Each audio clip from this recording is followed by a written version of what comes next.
Welcome to the Financially Savvy Girl podcast. This is your girl, Aki, and I am super excited about this episode. This is episode 18 of the podcast, and we are in season 3. Now, remember, if you've been following the podcast for some time now, I believe it was season 1, episode 2, I spoke about your money blueprint. And, I spoke about, wanting to have a conversation with girlfriends and just talking about money. Because whoever said that it should be a taboo where we cannot, as girlfriends or, friends in general, just sit and have a conversation about money? Well, guys, guess what? Today, we are doing exactly that. I have gathered some of my favorite people on this earth, my girlfriends, friends that I've had for over 15, 20 years. And we are, for the very first time, having a conversation, candid conversation about money. So definitely stay tuned and you will certainly enjoy this episode. Okay, so let me just introduce them. So I do have Grace who is with us. Hi, Grace. How are you? Doing great. Thank you for having me. Awesome. So happy to have you here. Grace, can you just let us know, what is your money personality? Would you say that you are a saver? Would you say that you're a spender? Would you say that you are an investor? I think it all depends on the seasons. I think if I consider the season that I'm in now, I'm definitely saving and merging more so into the investing route. That is awesome. Now, Alex, if we can turn to you, my dear, how are you? I'm good. How are you? I'm super good. Thank you so much. So what would you say is your money personality? A spender, a saver, or an investor? I'm definitely a spender. I'm trying to become a saver, but it's been a struggle for years. But I'm a spender, yeah. Alrighty. So okay, well, definitely, this is why we have these type of money talks. So super happy to have you here, and we can't wait to hear more about your experience, Alex. What about Pam? Pam, hi, how are you? Hey, how are you? Thank you for having me. Would you say that you're a spender, Pam, an investor, or a saver? I'd say that I am a saver and an investor. I'm definitely a thrifty spender. So I'm a bit of this cheap spender. You're a thrifty spender. Yeah, definitely. I would say that. Awesome. Okay, so Jess, I see Jess here. Hi, Jess. Hi. So what do you think? What are you? Yes, so I think I'm definitely a saver, but I was a spender at some point, but now I'm definitely a saver, and I would say that I'm a safe investor. I love it. So you're more of a conservative investor. Would you agree with that? That's it. I'm definitely a conservative investor. Awesome. Awesome. Okay. I love it because you know what? When we all just sit down and have this conversation, we get to know so much more about each other, and, we can really benefit and learn from each other's experience. So that's awesome. And hi, Kay. Hello. How are you?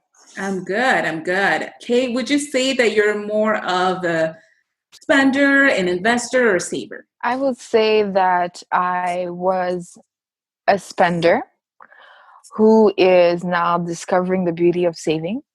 Love it. And also discovering the thrill of investing. I'm a big spender when it comes to food, but I will save in other areas. So it depends. Yeah. Yeah. You love your food. You love to eat. I love to eat.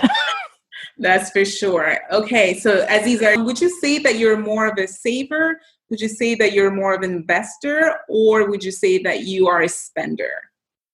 I'm a selective spender.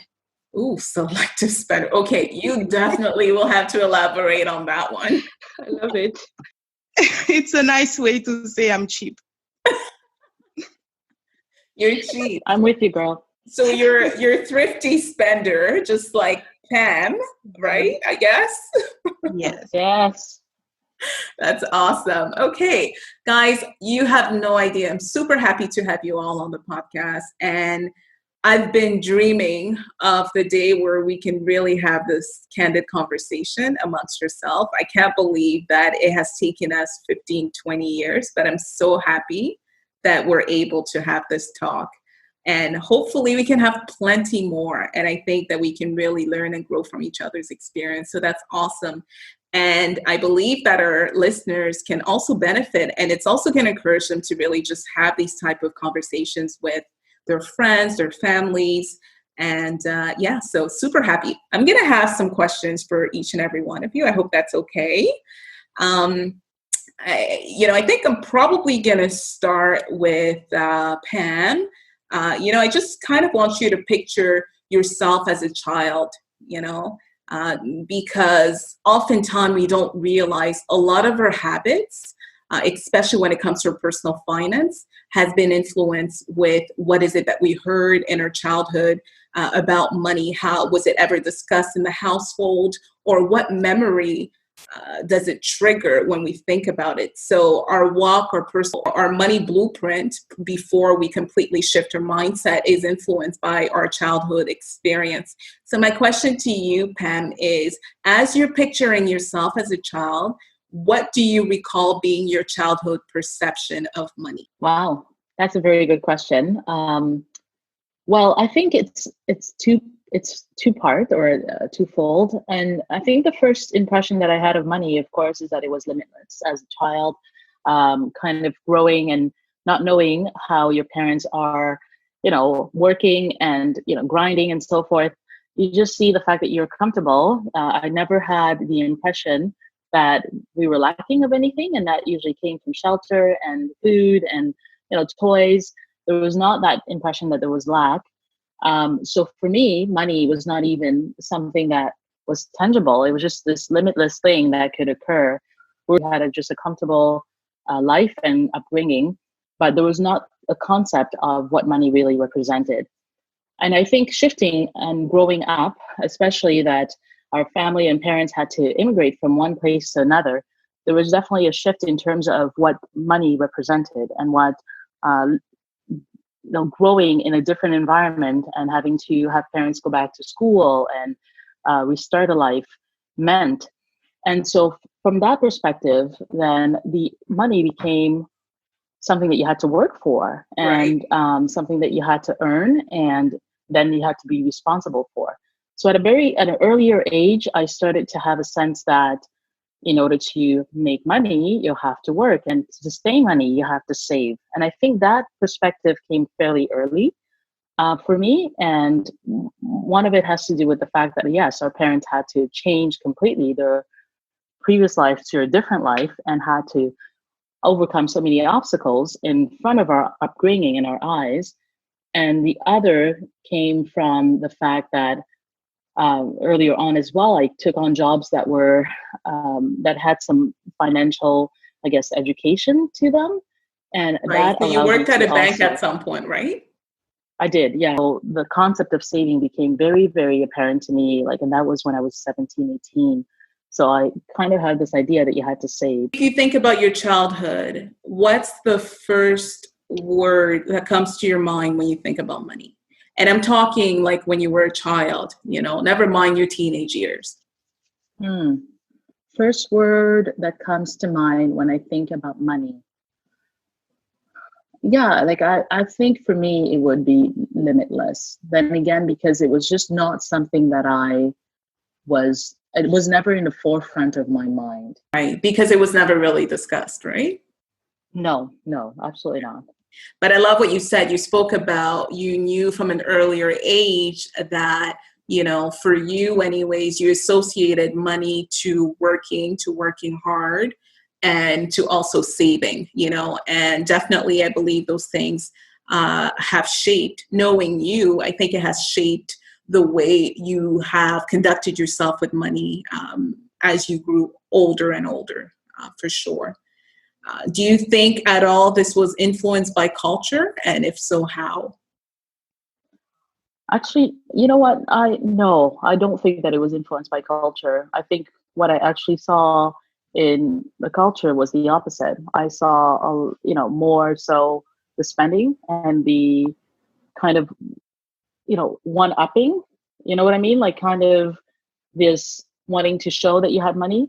And then again, I think really the shift for me was working in a financial institution where I saw But the richest people, or people who had millions in their portfolios, were like saving. They were saving, and that was a huge wake up call for me. And it really did shift my perspective fairly strongly. I think that's awesome when your surrounding shifts a little bit and you get more financial literacy exposure, and you allow your mindset to shift as well. Then your personal finance, that walk and that journey really changes, as you're exposed to people who are doing things that could be beneficial to you. So thank you so much for sharing. What about you, Alex? What would you recall being your childhood perception of money? I think for me, it was never discussed. I don't remember not one time talking about money with my parents, any of them. Right. I think it stemmed a lot from my mom having to raise 8 children mostly by herself because my dad traveled a lot for work. Wow. And I think if I think back on the association of money in my childhood, it was mostly to spend. I think that's where I get my characteristic of a spender in general in my adult years. It's just that every time I had money, me or my siblings will just go and get food and make our own party type thing. It was never about saving for any purpose. So, yeah. And I think, it's hard. And, you saw your mom having to take care of so many children. So on her end, she's probably spending because she has 8 mouths to feed, right? She kind of has no choice. So you're seeing that, and you're probably growing up as well, seeing that, when you have money, you take care of people around you. Exactly. So I think that's exactly how the mentality I grew up with. Right. That the money that came in the house were to be divided amongst siblings equally. So even till today, I have a hard time thinking that I have and my brother's lacking. So that's kind of my mentality till today. You have a hard time like putting yourself first, right? Like in terms of, telling yourself, okay, I'm going to pay myself first. I'm going to save money. I'm going to do all these things because in your mind, you're used to, hey, I got to take care of mine. Exactly. And my mom wasn't my dad was the main breadwinner. Right. So I never really saw I saw my mom trying to hustle to get money, but it wasn't on a consistent basis as going to work and stuff like that. So the going to work to get money wasn't necessarily a mentality in my head. Don't get me wrong. She instilled in me to go to school to study and be independent, but it wasn't something I witnessed with her until later on when we came to Canada. So, wow. Yeah. Well, thanks so much for sharing that. No problem. What about you? Specifically for you, how has your childhood perception influenced your current relationship with money? So whatever perception that you had of money when you were younger, how has it influenced your current relationship with money? For me, one thing I realized with age is that I grew up in privilege. I never thought of money, and money kind of, I was the kind of child when you go to high school, every day I get money to buy food. So for me, money was just something that comes. It's available always. It's there. So I never, so for me, it was not something that I can admire. Just like it's like shoes. It's like food. It's just there. It's available at all times. And because it's there, I will easily also spend it because it always come back. Or my parents never allow me to see a moment where money will not be available. And I think that perception as a child and today, good and bad. Good in the sense that I am not someone who is easily, I'm not swayed by money. I'm not someone who get excited by money. It's a tool. It's like a car. It's something that you use for something. So I'm not someone who would be admiring you because you're making a lot of money. So it's not, for me, it means nothing. It's just, well, it's money. That's really all it is. So in that sense, it's good. It's a tool, but it's also a tool for my future because I had a way of seeing things are day to day and not future thinking. So you spend the money today, you give it away, but then, oh, what about tomorrow? Because I mean, eventually you grow up and your parents are no longer the one just providing for you. Now to have to do it for yourself. So it just kind of changed, things shifted. So things got a little rough when you start having to take care of yourself by yourself. When you have to essentially leave the nest, right? And fly away. On your own. It's like, Right. oh, hold up. My money is not endless. Oh, hold up. Money is not, so it doesn't grow on trees, you know? Like my money has a limit. Right. I have to count before I can buy certain things. I have to, oh, okay, I can't just ask my dad. I can't just ask my mom. I can't just ask my uncle. I can't just be like, hey. So that was a rude awakening for me, because the shift was rough. Because while you need money, while you need to work for it, like, oh, okay. So yeah, understanding. Yeah, I think that's a really good perspective to share as well, because you know there's one aspect of growing up lacking or growing up not talking about it because either your parents were not financially savvy or whatnot, but it's also another perspective when you grew up having money or not feeling like there was any lack and growing up privileged, and then going out in the world, you were privileged, you were not necessarily taught the tools of how to grow that money, and then having to learn that on your own. So I think that's a really good point to bring there, Karen. And I think at this point, I'm going to ask Grace and Aziza to answer this 2 question. I always talk about how, you know, money is seen as this big taboo. It's almost like there's this underlining rule somewhere.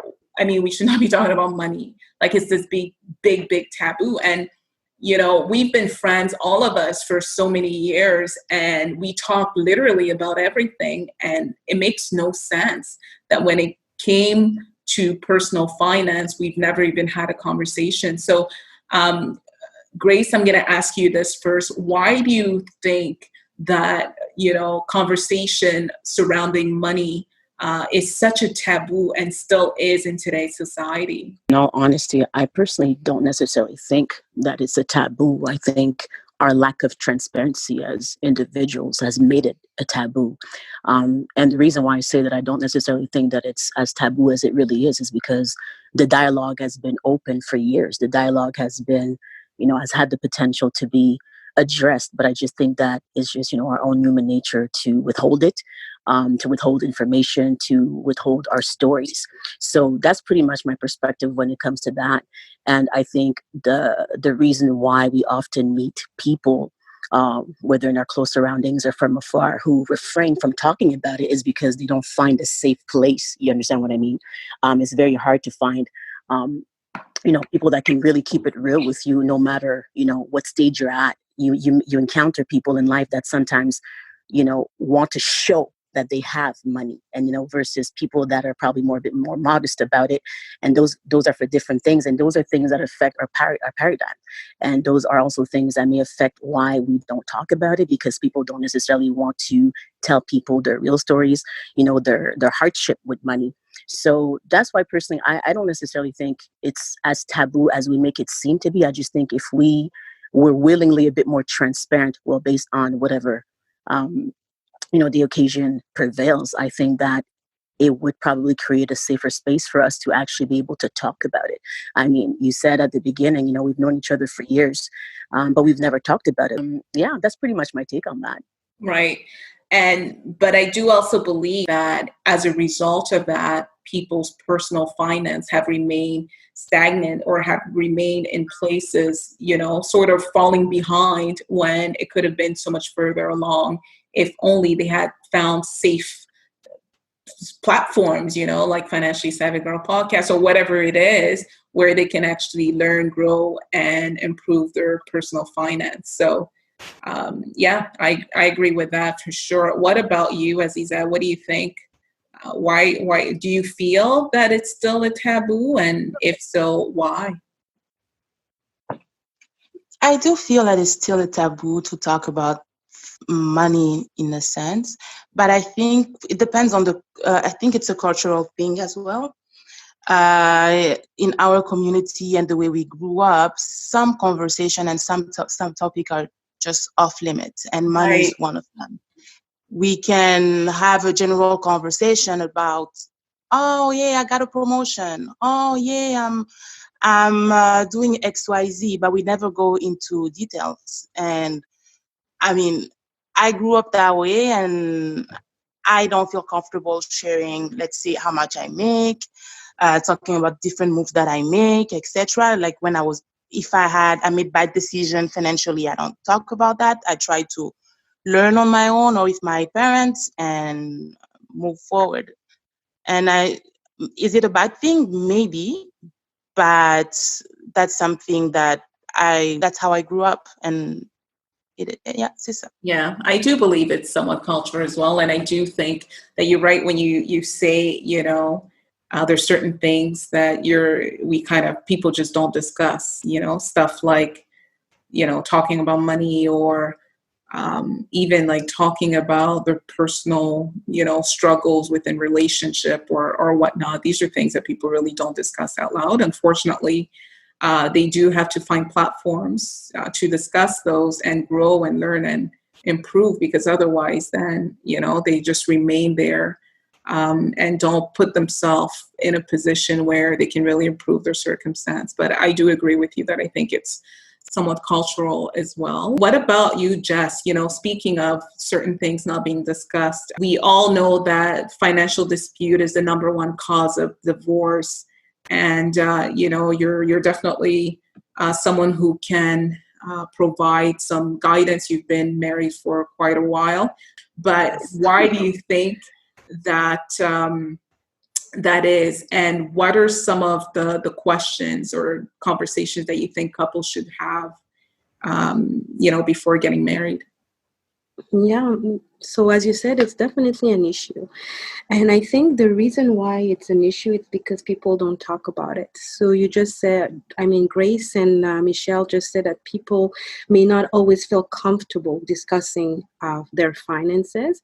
And I think one of the issue is the lack of communication.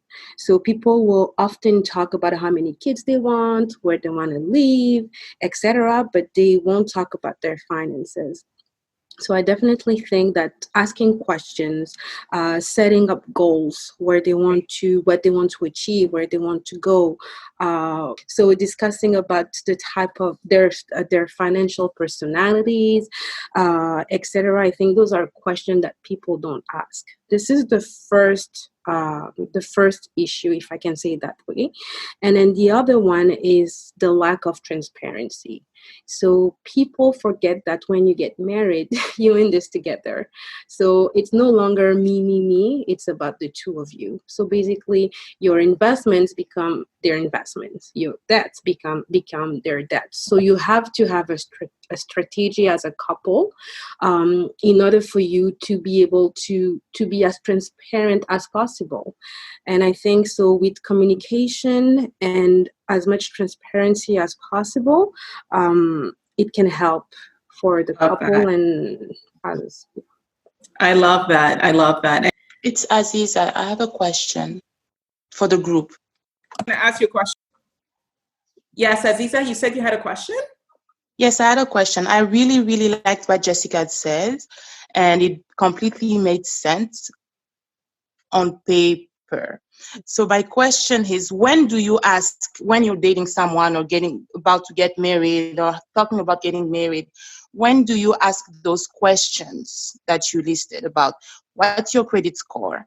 I would like to answer that. Yeah. Yes, girl. I That's a good question. I want to answer that too. Do you have those? That's a good question. Okay. Well, let's those answer all at once. Can I answer first since I gave the topic that we just said earlier that some of these conversations are taboo. So Yeah, but you're that's about to marry the person, or you're at least Yes. thinking about it. Can I answer? That's The what I'm taboo saying. is off the table. Can I answer? When do we bring these? Yes. So I would say that you definitely need to feel comfortable with the person. So once you're comfortable with the person and you see that there is a future in the relationship, then you also need to be comfortable to ask those questions. Because if you see a friction, or if you see that you don't have the same goals, then it can lead up to other conversation. So you don't have to be afraid of having those hard conversations at the beginning, because you want to have them at the beginning before getting into the relationship or getting married or getting engaged when it's already too late. So Preach, I would girlfriend, preach. so I would say it's part of the dating process to ask those tough questions, and it should be after you feel comfortable, after you see that there is a future with that person and you see yourself with that person for the rest of your life, then you should definitely ask those questions. I'm going to piggyback on that one. Yeah. Okay, wait. Everyone's gonna get to answer that. So Pamela, you go next. And Yeah, no, I think Jess's answer was completely, and not just this particular answer, but the way when she answered the first question was completely on point. definitely. I think the big problem with regards to couple and financial discordance is definitely the lack of transparency. It is not the finances themselves. So, because if as a couple, if you are on the same page and you'd like to accomplish goals, you can accomplish them together. And especially if you have the same mindset, and that comes with communication. But when you have apparently the same mindset, but don't have the disclosure and the honesty behind it, that's where real problems occur. And so just piggybacking on what Jet said, I believe that it is an early conversation. Yes, when you're thinking that there is a future with this person. If there is no future, there's no need to have this conversation. But like, what's your credit score? Like, do you have debt? How much debt? What do we do together once we are, putting our finances together to bring that debt down, this debt down together? Because then it becomes a complete goal for the couple to move forward, not for the individual. Okay, well, let me get real here. Oh, So, I want Pam, to answer too. Karen, before you go in, Pam. Okay. At what point in your relationship did you have the conversation? I dated my current husband, the only one that I'm married to. How many do you have? How many you plan to have? Oh Lord, Only one. But I dated him for 4 years prior to marrying him, and during the first year was us just dating and getting to know each other. And that after that first year, we both knew that we wanted to be together, and we had those conversations. We talked about, how much money like I saved and he saved. We talked about what debt I had, because I was still in school and he was finished school and was working for a couple of years. So I was accumulating debt as we were dating, and he was paying off debt as he was working. So we were on two different platforms in our financial growth. So we talked about that. And then close to marriage, well, we talked about budget for marriage, of course, and then how we wanted to pay that off. And then we talked about how we wanted to pay off debt. And that was our first goal when we got married was to get rid of debt. That's awesome. Yeah. And I absolutely agree that it's a conversation that is needed before you can even say, yes, I want to marry this person. I think it's one of those conversations, as you're getting to know each other, that's part of the getting to know each other, being financially naked, as I say it. There's so many ways that we're comfortable getting naked in a relationship. But then when it comes to our finances, we hold it back. And a lot of couples don't know how to get financially naked with each other. And, I just want to sort of touch on what Aziza said before, when she said it sounds great on paper, because it's true. The reality is, in theory, all this sounds really great, but it's about actually practicing it and having these tough conversations. There's a reason as to why financial infidelity is a big issue. Couples are, one party will be hiding, let's say, a credit card that the other one knows nothing about, or debt that the other one knows absolutely nothing about. These are real reality. You have to try to get on the same page about how to deal with your finances going forward. Is it going to be like joint accounts? Is it going to be, everybody has their own account? These are all conversations to have, because if you don't have these conversations, then you get married and you don't know what to do, So I definitely think it's really important. Everyone has already mentioned some great things about it, but I definitely do think, this is an issue that couples struggle with, and we have to be mindful that it's not as easy as we're making it seem. That's for sure. I can give an example. Like us, something as simple as, and I had the conversation with my husband pretty early on, because when we were dating, I was at the stage of really getting rid of all of my debt and making some great progress on that. So I was not even interested in getting into the relationship without him understanding that was my mindset. And he barely had any debt, and he was great in investing.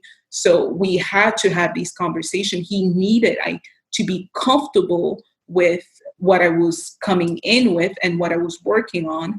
And we had to get our heads together on figuring it out. So it's really important. But something as simple as like even deciding which bank account, once you're married, let's say that you decide to merge your finances, which bank account do you use? Do you use your accounts or your bank that you're completely comfortable with and have been using all these years? Or do you use his bank, like just stuff like that. I know for us, for the first year, we kept on trying to convince one another, like, no, my bank is better because of this and this and that. And the other was like, no, we should use my account because I have this long history and so on and so forth. But we couldn't convince each other. So we just decided one day we're just going to walk into a bank where neither one of us had an account. And we just decided to open a joint account there and get rid of the other ones. Just something like that, But anyways, Karen, you also had something to say about this. What did you have to say about that? Yeah, just to go back also to what Michelle mentioned about, I think also we have to shift how we see money. I think one of the reasons why we have difficulty to discuss about money is because a relationship that we have personally with money. And, we mentioned earlier about if we stop shifting our mindset about how we see money. For me personally, the most intimate thing is my body. If I can sleep with you, everything else is not as important, right? So therefore, talking about everything and anything else does not, often we see that reverse. Our body comes first and the rest comes second somehow. And so the shift needs to happen personally first. So you can no longer see the money as something as like that you have to hold on so dear that you cannot discuss. And often that's where it starts. And I really believe that you need to talk about it from the beginning. It's not a romantic. It's not something to do with being romantic. It's just as something as just how's your how do you spend, and just also looking at their habits. For me personally, I could not be with someone who was, what's radin in English? Like stingy? I think radin, stingy is the most accurate word in English. I couldn't be with someone like that, because for me it was very important that I'm with someone who is generous. Generous doesn't mean that you just slender your money and you give it away without thinking, but generous that if I find myself in a position I have to give, you're not going to start, questioning me left, right, and center. You're not cheap in your ways. I was very stingy. That's, for me, was very important. Yeah. But those discussions needs to happen. It has to be more, once you're comfortable with that, you can be comfortable with the other as well. And often we are uncomfortable to talk about it because we are uncomfortable with the concept of money. It's not a one-time conversation, No. It could be a multiple time. It starts small and then it just progresses. And then it grows. As you're getting more comfortable, just with the topic, you have to continue. There's always going to be one person in the relationship who's going to be more comfortable to discuss it. Now that person has a big role to play in terms of just providing an environment that is safe for the other one to feel comfortable to be vulnerable, right? So that's really exactly important. so yourself, start with yourself, and then you will move on. But it's important to talk about before, because one thing I find often is that when you get into a relationship, or you get into even and you get married, is if you see yourself as what's important for you is to travel all the time, but for you is to save for a house, just that miscommunication can break a marriage. It's not because you have two goals they're bad goals, they're two good goals, but they're just not on the same level. And those are important to be able to discuss about it. Like for me, this is what's important. What's important are your priority, not necessarily better or less. It's just that you guys are just on the same level. It's important to know that before you get into it. Yeah, and I always say, as a couple, you need to not just have your individual financial goals, but you have to have your couple's financial goals, your 1 term, your 3 terms, your long-term goals. Because a lot of these different things that you want to do, if one wants to travel, the other one wants to, I don't know, pay up debt, a lot of these things can be done if you know how to identify what are your short terms and long-term goals, and you can work towards making all these things manageable as long as you're on the same page. So you may not deal with finances together in terms of, you're both managing the household finance, because I think if both are managing, you're going to step on each other's toe. There has to be one who kind of takes the lead and understand that they're sort of liable, not sort of, they are actually liable to the other one in terms of, being transparent what they're doing. And the one who's not managing has to also be involved and not just be passive and not asking questions and giving inputs. But at the same time as well, sort of dividing and conquer, I think works best when it comes to managing finance, because 2 people will not do exactly everything the same way. So instead of stepping on each other's toe, it's good to divide some of those tasks and get on the same page like that. I think this is great. Anyways, this is another conversation in itself, but what would you say, ladies, giving advice to a younger you? What are some of the money mistakes that you made growing up? And what would you tell her? So picture, as I said, we're all in our 30s. There's no secret here. What would you say to your younger self? Picture her. She's either, in her early 20s or late teens, or even her mid 20s. What would you tell her? So I'm just going to give a chance for everyone to give an answer. What would you tell her? I'm going to start with you, Grace. What would you tell your younger self? What would I say? I'd say many things, but maybe one of the things I'd say, ask for help. That's what I would say. I think in my 20s, I was extremely zealous. I had a lot of knowledge and had a lot of ambition. But I think in order to maximize and to manage effectively the multiplication of money and seize its opportunities, I would have maybe asked for help. Okay. I love that. Ask for help, definitely. What about you, Jess? What would you say to your younger self? I would just say be smart. Be smart. Listen to other people's advices, and try not to be too compulsive. Compulsive, yeah. Compulsive.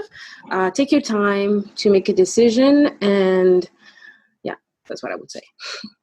And I know that you also had something that you wanted to add on that last topic. Right? Yes, I'm so sorry. So I wanted to add that, so we talked about communication, we talked about transparency, but as Karen and Achilles mentioned, it's a different story to make it into action. So then you need a plan. And the plan is you need to know the other person personality, if I can say it that way. And because people don't have the same attitude towards money.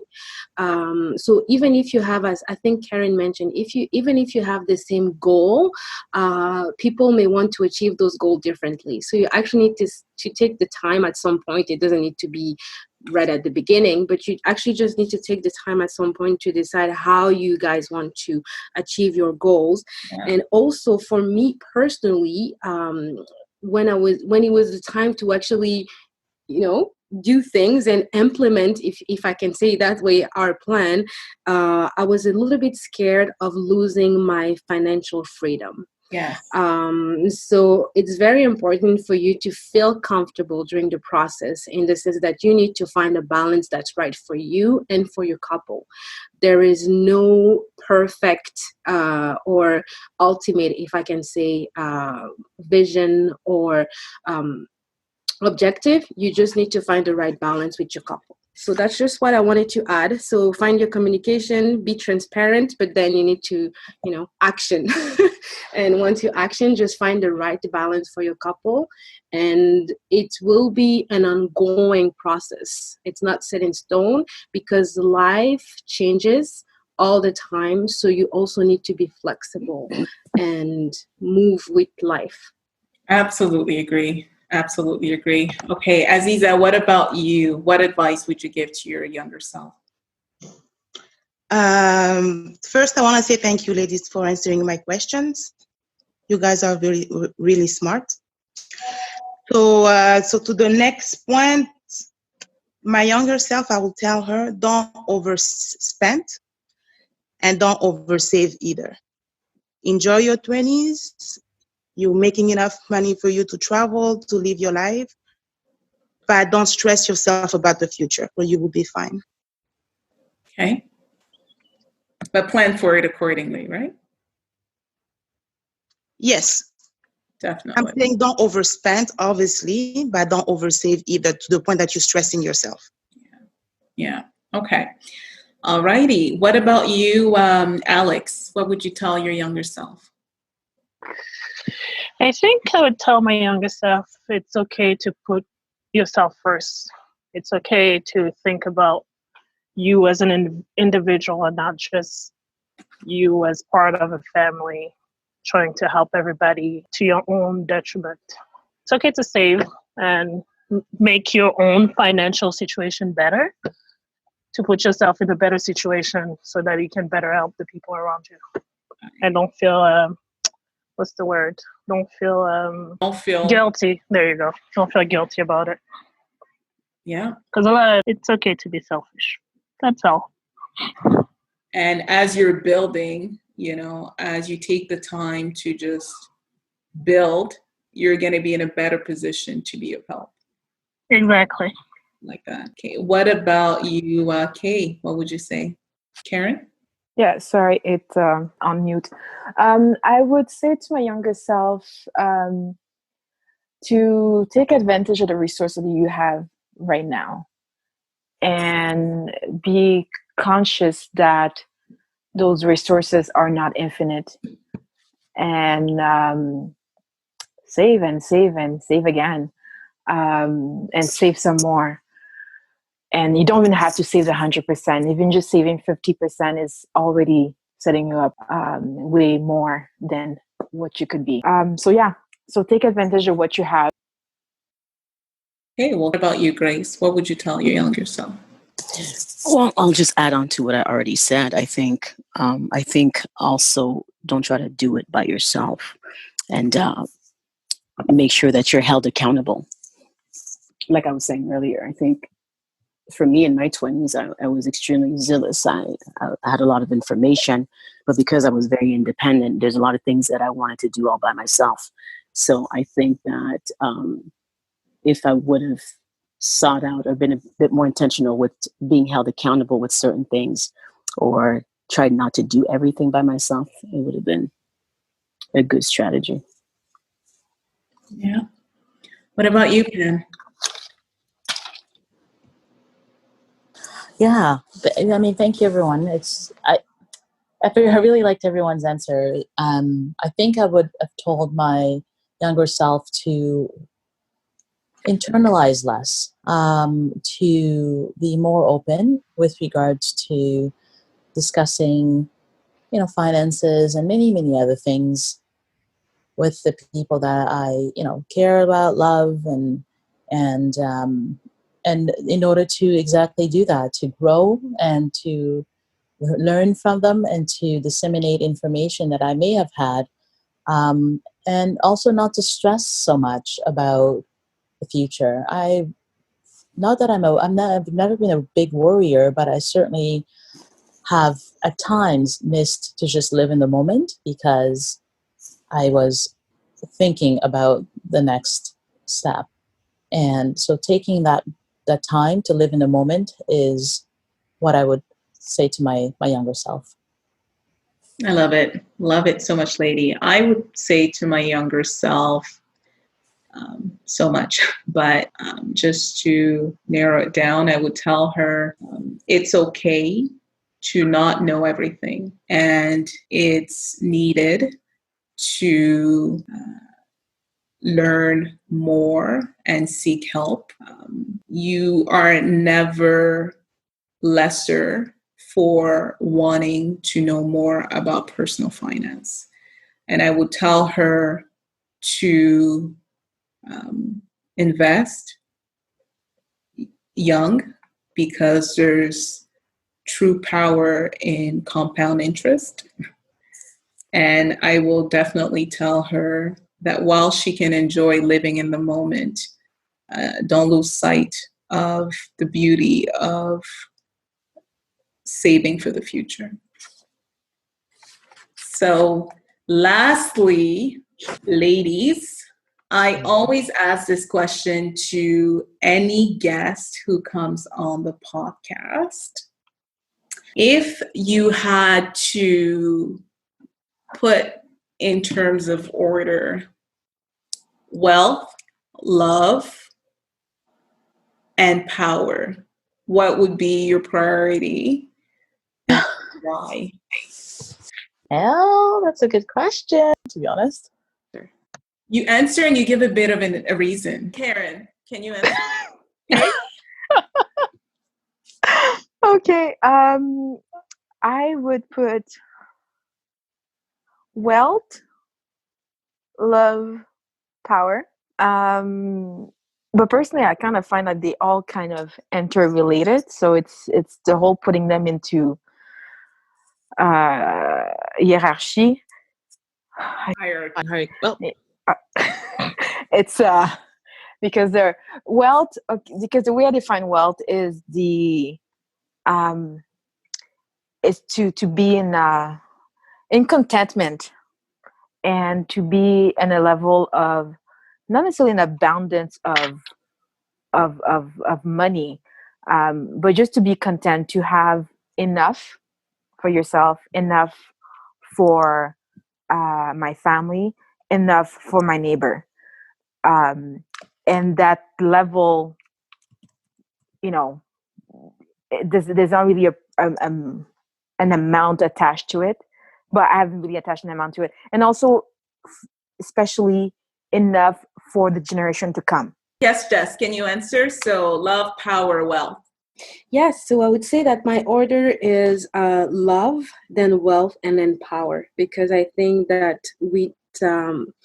the perfect love, there's no perfect love. With the right love, you can get to wealth and then power. That's it. Awesome. What about you, Alex? I think for me, it'll be a little bit the same for as Jess just said. So love, wealth, then power. I've never really cared much for power. And I love love, and money is good to have. So that's why. Yeah, same for power. I don't really mind having power. No. Thank you, Jess. What about you, Pam? What would you say? Yep, no, I do agree. I'm love, wealth, and power. Last, and by love I mean like it's not the emotional aspect of love. It's really that bond and respect and just a mutual understanding with your partner. And of course, with that, I agree that you can do anything when you are in force with somebody who is who is behind you, beside you, in front of you, and and you guys can work together, I think that you can establish wealth, and with that you can have power.